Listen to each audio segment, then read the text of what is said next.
Halo, perkenalkan nama saya Nabila Anjani dari Prodi Manajemen.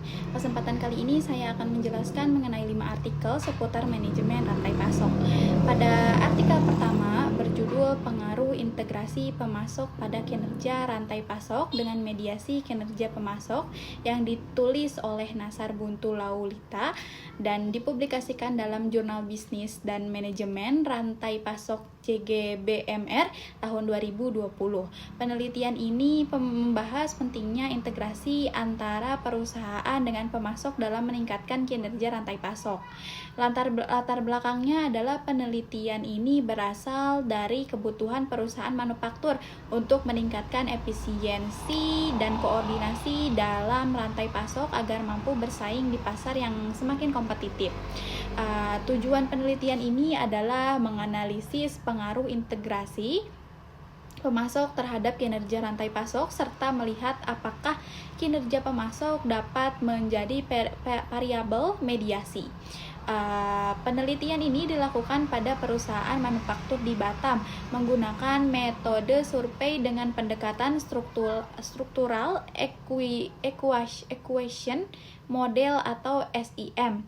Hasil penelitiannya yaitu menunjukkan bahwa integrasi pemasok memiliki pengaruh positif dan signifikan terhadap kinerja rantai pasok.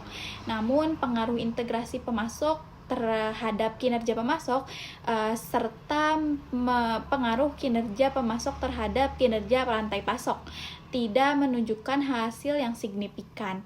Implikasinya yaitu perusahaan perlu memperkuat strategi integrasi langsung dengan pemasok karena terbukti mampu meningkatkan kinerja rantai pasok secara keseluruhan.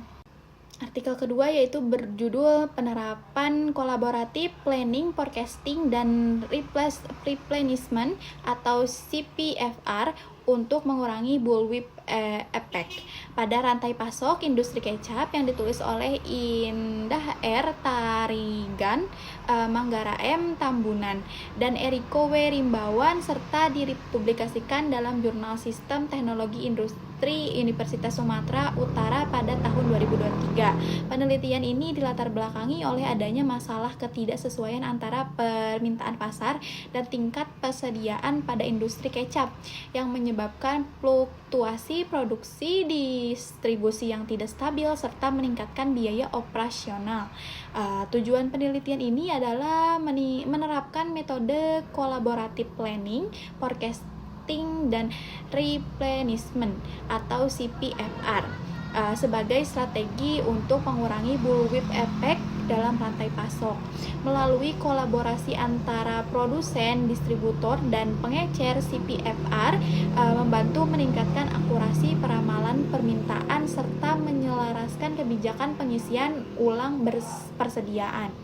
Hasil penelitian ini menunjukkan bahwa penerapan CPFR mampu menurunkan bullwhip effect, menstabilkan persediaan, dan meningkatkan kinerja rantai pasok secara keseluruhan. Implikasinya adalah perusahaan perlu membangun kolaborasi dan berbagi informasi secara real time antara pelaku rantai pasok agar proses perencanaan dan pengendalian persediaan menjadi lebih efektif. Artikel yang ketiga yaitu berjudul Intelligent Supply Chain Management, A Systematic Literature Review on Artificial Intelligence Contribution, yang ditulis oleh Teixeira, Pereira, dan Ramos, serta dipublikasikan pada Jurnal Information MDPI tahun 2025. Penelitian ini dilatar belakangi oleh perkembangan teknologi kecerdasan buatan yang semakin banyak digunakan dalam manajemen rantai pasok modern untuk meningkatkan efisiensi dan pengambilan keputusan. Tujuan penelitiannya adalah mengidentifikasi kontribusi artificial intelligence dalam berbagai aktivitas supply chain seperti peramalan, permintaan, pengelolaan, persediaan, perencanaan produksi, dan distribusi. Metode yang digunakan oleh Systematic Literature Review yaitu meninjau berbagai penelitian terdahulu secara sistematis untuk melihat pola penerapan AI dalam rantai pasok.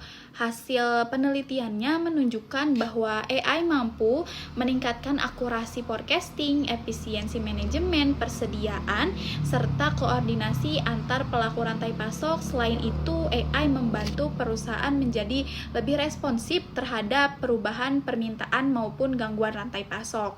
Nah, untuk implikasinya, penerapan AI dapat mendukung terciptanya rantai pasok yang lebih adaptif, efisien, dan berkelanjutan di era digital. Artikel yang keempat yaitu berjudul Viable Supply Chain Model, Integrating Agility, Resilience, and Sustainability Perspective, Lesson from and Thinking Beyond the COVID-19 Pandemic, yang ditulis oleh Dmitry Ivanov dan dipublikasikan dalam International Journal of Production Research tahun 2021. Penelitian ini dilatar belakangi oleh meningkatnya gangguan rantai pasok global, terutama akibat pandemi COVID-19, yang menunjukkan perlunya pendekatan baru dalam manajemen rantai pasok agar lebih adaptif dan tahan terhadap krisis. Tujuan penelitian ini adalah memperkenalkan konsep viable supply chain, yaitu model rantai pasok yang mengintegrasikan 3 perspektif utama, yaitu agility, resilience, dan sustainability. Metode yang digunakan berupa pendekatan konseptual dan tinjauan literatur untuk menjelaskan bagaimana perusahaan dapat membangun rantai pasok yang mampu bertahan dan pulih dari gangguan. Hasil kajian menunjukkan bahwa integrasi strategi supply chain, kolaborasi antar mitra, perencanaan persediaan yang baik, serta fleksibilitas proses produksi menjadi faktor utama dalam menciptakan rantai pasok yang tangguh dan berkelanjutan. Untuk implikasinya, perusahaan perlu merancang rantai pasok yang tidak hanya efisien tetapi juga mampu beradaptasi terhadap ketidakpastian di masa depan. Yang terakhir yaitu artikel yang kelima berjudul Pengaruh Praktik Manajemen Persediaan Terhadap Kinerja Perusahaan, yang dimediasi oleh pengetahuan manajemen persediaan, yang ditulis oleh Mikdad Fajlur Rahman dan Siti Nur Samsiah, serta dipublikasikan dalam Selekta Manajemen Jurnal Mahasiswa Bisnis dan Manajemen tahun 2023. Penelitian ini dilatar belakangi oleh pentingnya pengelolaan persediaan pada sektor retail, khususnya UMKM, untuk menjaga efisiensi operasional dan meningkatkan kinerja perusahaan.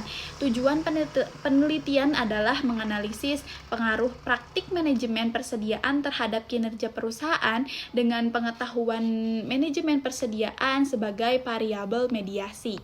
Nah, penelitian dilakukan pada UMKM retail di Daerah Istimewa Yogyakarta dengan 128 responden. Analisis data menggunakan metode struktural equation modeling atau SEM melalui software AMOS.